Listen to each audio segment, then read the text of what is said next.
The 1980s action scene was packed with muscle-bound heroes like Stallone and Schwarzenegger, but Kurt Russell stood apart. He wasn't a superhero, he was a blue-collar everyman, cynical and world-weary, the kind of guy you'd meet at a bar, not on a pedestal. Russell's journey from Disney child star to gritty anti-hero was a bold reinvention. His characters weren't fighting for justice, they were just trying to survive, flawed and sarcastic, often in over their heads. Unlike his peers, Russell's appeal was attitude, not muscle. His heroes felt real, tired, and reluctantly heroic. This authenticity made him a cult icon, drawing fans who saw their own frustrations reflected in his rebellious, outsider roles. By the end of the decade, Russell wasn't just an action star, he was the king of cult classics, a status he still holds. Kurt Russell's 80s legacy is inseparable from director John Carpenter.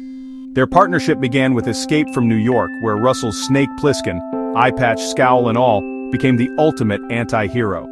"Call Me Snake" wasn't just a line, it was a declaration of cult legend. In The Thing, Russell's MacReady was a regular guy facing cosmic horror, his performance a masterclass in tension and ambiguity. The film's chilling, unresolved ending is still debated today. Then came Big Trouble in Little China, with Russell as Jack Burton, the clueless, overconfident trucker who thinks he's the hero but is really the sidekick. The film flopped at first, but its wild mix of comedy, action and fantasy made it a cult favorite. These films showcased Russell's range, tough, funny, and always willing to subvert the action hero mold. Together, Carpenter and Russell redefined what a genre icon could be. Beyond Carpenter, Russell's 80s roles proved his versatility. In Used Cars, he was a fast-talking, hilariously unethical salesman, showing off sharp comedic chops. The Mean Season saw him as a journalist unraveling under pressure, revealing raw vulnerability. Overboard paired him with Goldie Hawn in a romantic comedy, his warmth and humor winning over new fans. And in Tango and Cash, Russell's witty, stylish cop played perfectly off Stallone's grit, capping the decade with buddy cop bravado. Whether in comedy, thriller, or action, Russell brought depth and charisma to every role.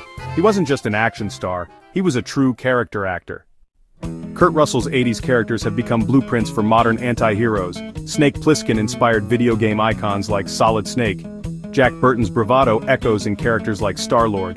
Once cult oddities, Russell's films are now genre masterpieces celebrated for their wit and subversive spirit. His heroes were flawed, relatable, and often won by luck or grit, not superhuman strength.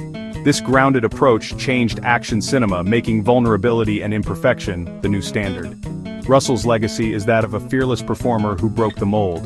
Disney kid turned cult king, action star, and comedian in one. His work remains a masterclass in character and genre bending. Kurt Russell isn't just an 80s icon, he's a timeless legend, and as Jack Burton might say, it's all in the reflexes.